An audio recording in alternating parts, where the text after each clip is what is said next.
Hello dear student, आज का lecture में हम लोग सॉल्व करेंगे प्रश्नावली 8.2 का क्वेश्चन नंबर तीसरा क्लास 9th के लिए। ठीक है, तो देखिए इसमें 3 नंबर क्वेश्चन दिया है कि ए बी सी डी एक आयत है जिसमें पी क्यू आर और एस क्रमशः भुजाओं A B B C D और डी ए के मध्य बिंदु है। दर्शाइए कि चतुर्भुज पी क्यू आर एस एक समचतुर्भुज है। ठीक है, तो आइए इसे हम एक डायग्राम के मदद से क्वेश्चन को सॉल्व करते हैं। ठीक है डियर स्टूडेंट, हमने डायग्राम को बना लिया है जहाँ पे बोला है ए बी सी डी एक आयत है और ए बी का मध्य बिंदु P है, बी सी का मध्य बिंदु Q है और सी डी का मध्य बिंदु R है और डी ए का मध्य बिंदु S है। सभी को मिलाकर एक चतुर्भुज बनाया गया है और हमें प्रूफ करना है कि पी क्यू आर एस जो एक ये चतुर्भुज जो बना है वो एक समचतुर्भुज है। ठीक है, तो आइए इसे हम सॉल्व करते हैं।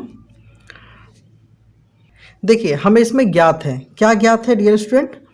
हमें ज्ञात है कि ए बी सी डी एक आयत है। ठीक है, यहाँ पे हम लोग लिखेंगे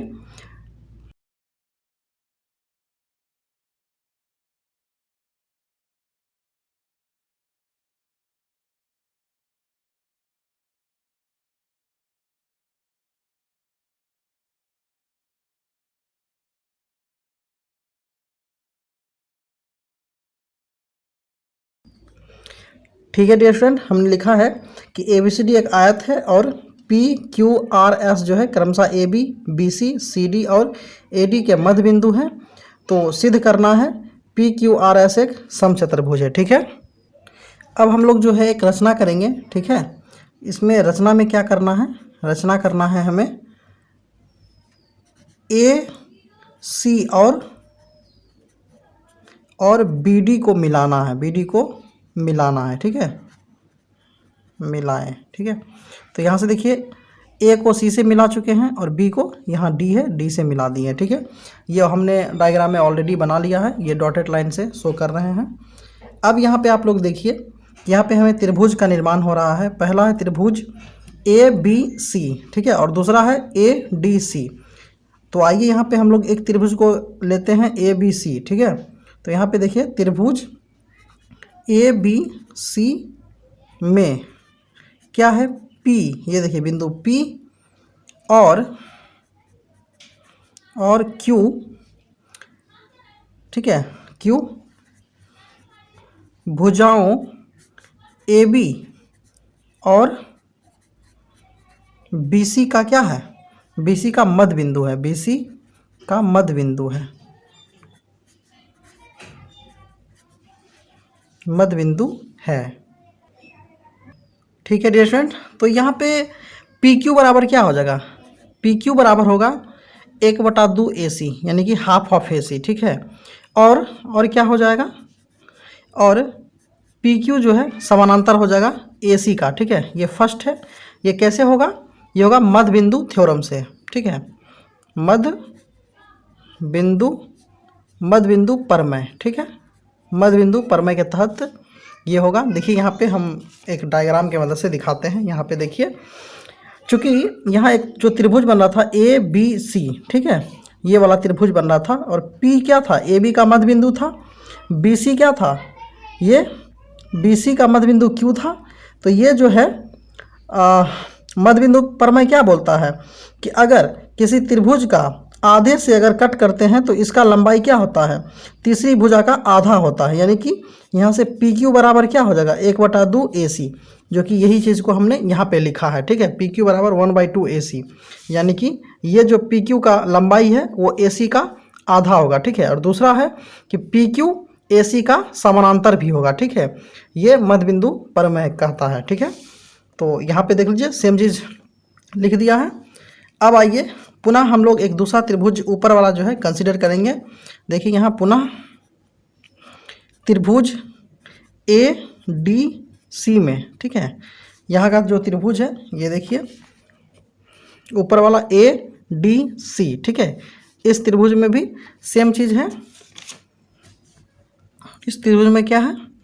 आर और एस। ठीक है, आर और एस भुजा सी डी और ए डी, भुजा जो है सी डी है ना, भुजा सी डी और ए डी के मध्य बिंदु हैं, के मध्य बिंदु हैं, मध्य बिंदु हैं।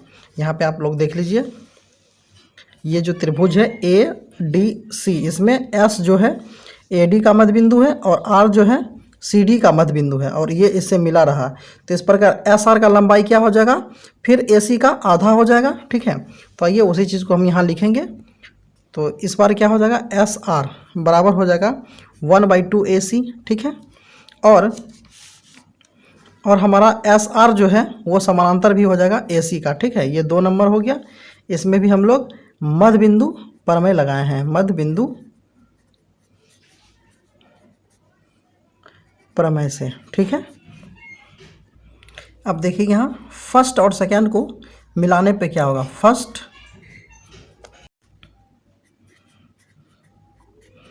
1 और 2 से क्या हो जाएगा मिलाने पर, पी क्यू जो है वो बराबर हो जाएगा एस आर का, और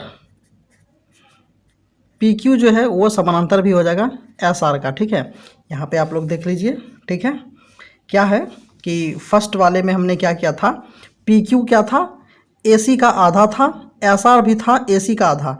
तो ए सी का आधा ये है, ए सी का आधा है ना, ए सी का आधा ये है, यानी पी क्यू भी ए सी का आधा, एस आर भी ए सी का आधा, यानी कि पी क्यू एस आर का क्या हो जाएगा, बराबर हो जाएगा। वही चीज़ हमने लिखा है, पी क्यू एस आर का बराबर है।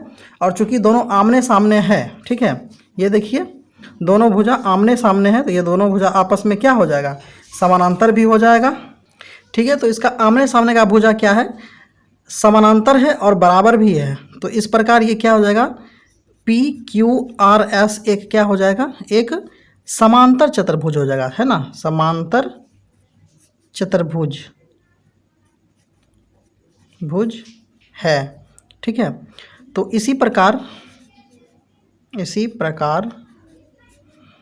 क्यू आर है वो भी एस पी का बराबर होगा और वो हो जाएगा हाफ ऑफ बी डी। ठीक है, यहाँ पे आप देखिए ये हमने लिखा है क्यू आर बराबर, यानी ये देखिए क्यू आर ये दूरी क्या हो जाएगा, अब इस बार देखिए बी डी का आधा होगा, क्या होगा, बी डी का आधा होगा। क्यों, क्योंकि इस बार जो है इस ये बी सी का मध्य बिंदु पे क्यू है और डी सी का मध्य बिंदु पे आर है, तो इसलिए मध्य बिंदु प्रमेय से आर एस का आर क्यू का दूरी बी डी का आधा हो जाएगा और इधर पी एस का जो दूरी है वो भी बी डी का आधा हो जाएगा। तो सेम चीज़ यहाँ पे देखिए क्यू आर बराबर एस पी बराबर हाफ ऑफ बी डी, है ना, दोनों भुजा जो है यहाँ पे क्यू आर है ना, क्यू आर और पी एस दोनों जो है क्या है, बी डी का आधा है, वो चीज़ को हमने लिखा है। ठीक है, तो यहाँ पे हो जाएगा, और ए बी सी डी एक आयत है, जो बड़ा वाला जो हम लोग का चतुर्भुज था ये वाला ए बी सी डी ये एक आयत दिया हुआ है। तो इस प्रकार आयत में क्या होता है, आमने सामने का भुजा बराबर होता है। ठीक है, तो इस प्रकार हमारा जो ए सी है वो बी डी का बराबर होगा, माने आयत का दोनों विकर्ण आपस में बराबर होता है। तो इस प्रकार हाफ ऑफ ए सी का वैल्यू वो हाफ ऑफ बी डी के बराबर होगा। ठीक है, तो इस प्रकार क्या हो जाएगा, समीकरण फर्स्ट सेकेंड और थर्ड तीनों से क्या हो जाएगा हम लोग का, ये तीसरा रहा हम लोग का। ठीक है, तो ये तीनों से हमारा हो जाएगा पी क्यू जो है वो बराबर हो जाएगा क्यू आर का। ठीक है, और क्यू आर बराबर हो जाएगा एस आर का और एस आर बराबर हो जाएगा एस क्यू का। ठीक है, मतलब यहाँ का जो चतुर्भुज बन रहा है, यहाँ देखिए ये सभी भुजा आपस में क्या हो जाएगा, बराबर हो जाएगा। ठीक है, तो अतः जब सभी भुजा बराबर हो गया तो अतः पी क्यू आर एस एक क्या है, ये एक समचतुर्भुज है। और डियर स्टूडेंट आपको पता होना चाहिए समचतुर्भुज क्या होता है, समचतुर्भुज में सभी भुजा बराबर होता है। ठीक है।